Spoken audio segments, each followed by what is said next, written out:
ከአንገቱ በላይ የውሻ ምስል ወይም የውሻ ገጽ ያለው ታላቁ ሰማዕት ቅዱስ ክርስቶፎሮስ ነገ ሐምሌ 30 የታላቁ ሐዋርያ የቅዱስ እንድርያስ የተአምር በዓሉ መሆኑን ስንቶቻችን እናውቃለን? አሁንም በዚህ በእኛ ዘመን እጅግ ድንቅ ተአምራትን በማድረግ የሚታወቀው ታላቁ ሐዋርያ ቅዱስ እንድርያስ ሰውን ወደሚበሉ ሰዎች በላይተሰን ወደምትባል ሀገር ሄዶ ትልቅ ተአምር በማድረግ ወደ ክርስትና የመለሰበት ታላቅ የተአምር በዓሉ ነው። እኔ ታሪኩን አጠር አድርጌ ስነግራችሁ እናንተ ደግሞ ኮፒ ሊንክ ማድረግ እንዳይረሳ። ይሄ ቅዱስ ሐዋርያ በጽር አገር እያለ ጌታችንና አምላካችን መድኃኔዓለም ኢየሱስ ክርስቶስ ተገለጸለትና ወዳጅህን ማትያስን ታወጣው ዘንድ ሰውን ወደሚበሉ ሰዎች አገር ቶሎ ሂድ፣ የዚያች አገር ሰዎች ከ3 ቀን በኋላ ሊበሉት አዘጋጅተውታልና አለው። ቅዱስ እንድርያስም ጌታችንን እንደዚህ አለው፣ 3 ቀን ከቀረው ጌታዬ ሆይ እኔ በ3 ቀን እንዴት መድረስ እችላለሁ? ፈጥኖ ሊያወጣው የሚችለውን ከመላእክትህ አንዱን ላክለት እንጂ አለ።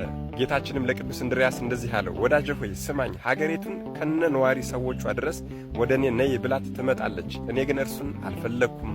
እንዳዘዝሁህ ነገ በጠዋት ደቀ መዛሙርቶችን ይዘህ ወደ ወደብ ሂድ፣ በዛም አንድ መርከበኛ ታገኛለህ፣ እርሱም ወደ ፈለግከው አገር ያደርስሃል አለው። በሚቀጥለውም ቀን ጠዋት በታዘዘው መሰረት ወደ ወደብ ሄደ። በወደቡም ዳር ላይ አንድ መርከበኛ ቆሞ አገኘ። ወደ መርከቢቱም ሲጠጋ ጌታችንና አምላካችን መድኃኔዓለም ኢየሱስ ክርስቶስን በሊቀ ሐመር አምሳል ቆሞ ተመለከተው። ጌታችን እንደሆነ ግን አላወቀም ነበር። እንዲሁ ይሄ የታደለ ቅዱስ እንድርያስ ጌታውን መድኃኔዓለም ኢየሱስ ክርስቶስን ሊቀ ሐመር ሆይ ሰላም ለአንተ ይሁን አለው። ጌታም የእግዚአብሔር ሰላም በአንተ ላይ ይደርብህ አለው። ቅዱስ እንድርያስም ሊቀ ሐመር ሆይ ወዴት ትሄዳለህ አለው። ሊቀ ሐመሩም ሰውን ወደሚበሉ ሀገር ሰዎች እሄዳለሁ አለው።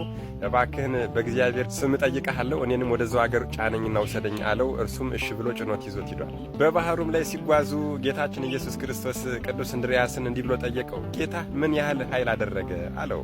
ቅዱስ እንድርያስም ጌታችን እንደሆነ አላወቀም ነበርና ጌታችን ያደረገውን ድንቅ ተአምራት ይነግረው ጀመር። ከዚያም እንደዚህ የተጫወቱ ከሄዱ በኋላ ቅዱስ እንድርያስና ደቀ መዛሙርቱ እንቅልፋቸውን ተኝተዋል። በዚህም ሰዓት በሊቀ ሐመር አምሳል የተቀመጠው መድኃኔዓለም ኢየሱስ ክርስቶስ መላእክትን ከሰማይ ጠራና ቅዱስ እንድርያስና ደቀ መዛሙርቱን ተሸክመው በባህሩ ዳርቻ እንዲያኖሯቸው አዘዘ።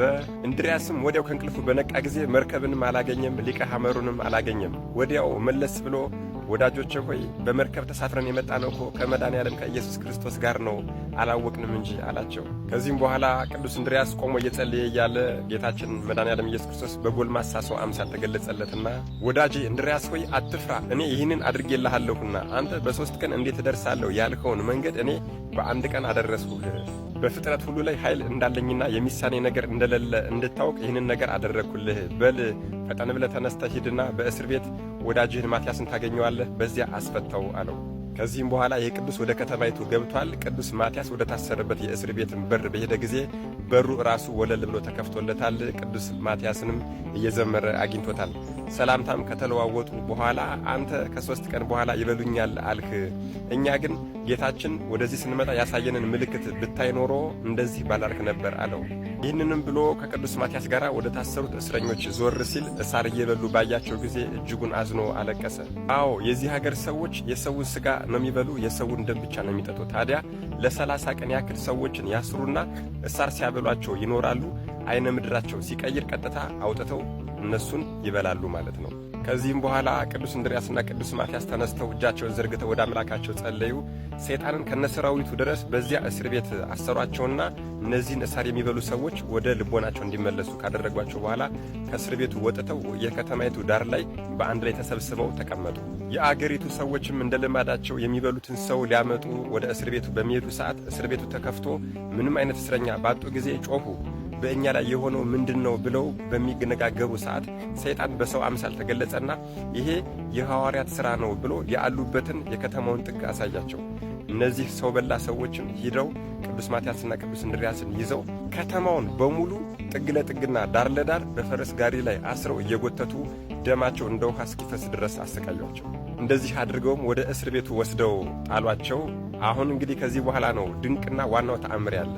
ቅዱስ ማትያስና ቅዱስ እንድርያስ ወደ ጌታችን ጸለዩ። አዎ ከፊት ለፊታቸው የእብነ በረድ ምሰሶ ነበር። ይህንንም ምሰሶ አንተ ምሰሶ ሆይ ለጌታችንና ለአምላካችን ለኢየሱስ ክርስቶስ ተገዛ፣ ከበታችህ የጥፋት ውኃን አውጣና ከተማይቱንና ሕዝቢቱን በሙሉ አጥፋቸው አሉ። ያን ጊዜ ታላቅ የጥፋት ውኃ መነጨ፣ ሀገሪቱን በሙሉ ያሰጥማት ጀመር። የአገሩ ሰዎችም ልጆቻቸውን ይዘው ሊያመልጡ ቢሉ ውኃው ዳር ለዳር ከቦ ያዛቸውና እስከ አንገታቸው ድረስ ያሰጥማቸው ጀመረ። ያን ጊዜም አለቀሱ፣ ጮኹ፣ ወዮልን፣ ወዮታ አለብን፣ ይሄ ሁሉ መከራ የደረሰብን በእነዚያ በተመረጡ የእግዚአብሔር ሰዎች ምክንያት ነው። እንግዲህስ ይበቃናል፣ ከዚህ ጥፋት ያድኑን እንጂ በአምላካቸው እናምናለን አሉ።